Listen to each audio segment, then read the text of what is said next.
What's going on, everyone? My name is Al Evans. I am an artist, engineer, producer, and lover of music and life. The first gig I remember getting, wow. Okay, so my very first band that really lasted a while was called Moonboot Lover.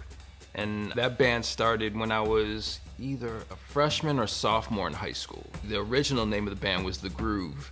Well, yeah, we changed that because, it's a little on the nose. The first gig that we played was actually a block party on Josh's, he's the guy who put the band together. It was on his street. So now that I think about it, I think he just wanted to put a band together so he could impress all his neighbors on the street. When I was really young, I wanted to be a jazz drummer. I wanted to be Elvin Jones.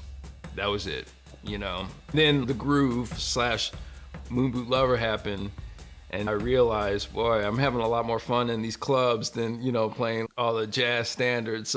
So I was like, well, I guess I'm gonna be a rock musician or funk musician or whatever it was, Obviously, I didn't start a record label as a young person, but when I was younger, I read all the album covers and liner notes.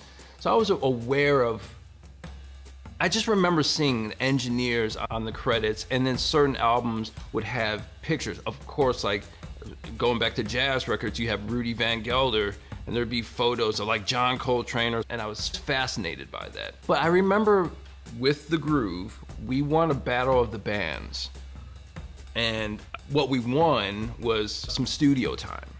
So we went into this studio in Buffalo, New York, and I remember watching the engineer, and I had questions, and he was really dismissive because whatever, at the time I was probably 13 or 14 or whatever, so he's like, oh, little kid, whatever, just go play the drums and I'll take care of this. And that really left a bad taste in my mouth. So I was like, I'm gonna figure this out on my own. At the time, every band would travel with their own PA gear, so we had this old PV mixer, I had a tape deck, had some microphones, and I was like, I'm just gonna start recording. I did that for a while. The next thing that popped up, a buddy of mine got a record deal. He was a hip hop artist. They bought some gear, some of which was like the first blackface ADAT machine and a Mackie, and he just let me borrow it one time. And after that, I was hooked. I was like, man, I got 8 tracks. I messed around with like 4 track and this and that, but 8 track, I was like, it's a wrap. I would just borrow it for a very long time until you just pull it out of my hands. But the beautiful thing about that, though, is that, man, you just use what you have. Learn the gear you have, and there's something really beautiful about those limitations. I always think, man, if the Beatles had GarageBand, they'd still make incredible albums. The gear is cool, but it's about what you do with whatever you have, so that's the way I live, Everything about life has got me excited. I'm doing gigs here and there, but my life is really based around the studio and what I have going on. So with that said, I'm mixing a lot. I have some great albums I'm working on right now for some people, some of which who are on my label Vintage League Music or not. I'm getting ready to head over to Iceland to record and produce an album for Oteil Burbridge, who's a phenomenal artist, bassist. Most notably, he is the bass player for Dead & Company.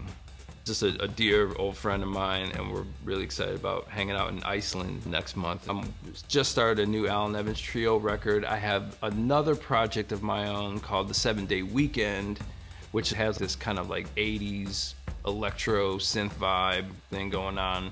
This will be our second album, and this process that we came up with started with the first album, and this is how it goes down. We go into the studio. The goal is we walk into the studio with nothing. At the end of that session, the song is, produced, recorded, mixed, and it's just done. One song per day. And it's a really fun process. It's challenging because you're starting at the beginning of the day with nothing. And throughout the day, you're hyped because you're, oh man, this is feeling great. And you get to a point where you're like, ooh, we just kind of painted ourselves into a little box here. Like, how are we gonna get out of it? What are we gonna do? This needs a melody, or this needs something to shape it. And you just work through it. And so that's what that is about.